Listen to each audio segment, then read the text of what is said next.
একটি ভয়ঙ্কর হাদিস শুনি।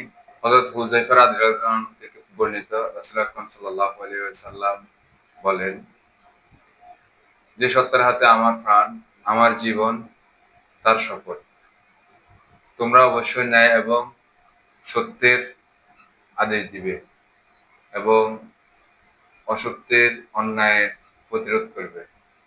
নচেৎ এমন একটি সময় আসবে যে সময় আল্লাহ তোমাদের শাস্তি দিবেন।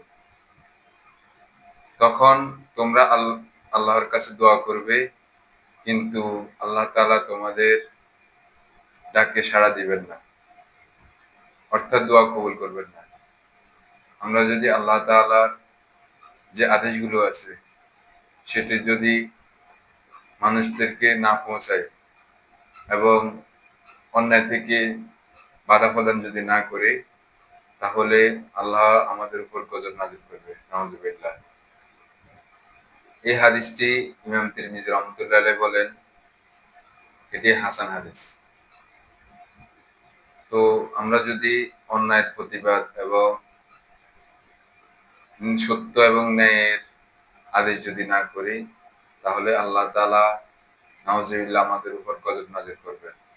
এবং ওই গজব অবস্থায় যদি আমরা আল্লাহর কাছে দোয়া করি, তখন আমাদের ওই দোয়া কবুল করবেন না। আল্লাহ পাক আমাদেরকে আল্লাহর আদেশ এবং অন্যায়ের কাজের প্রতিবাদ করার তৌফিক দান করুন।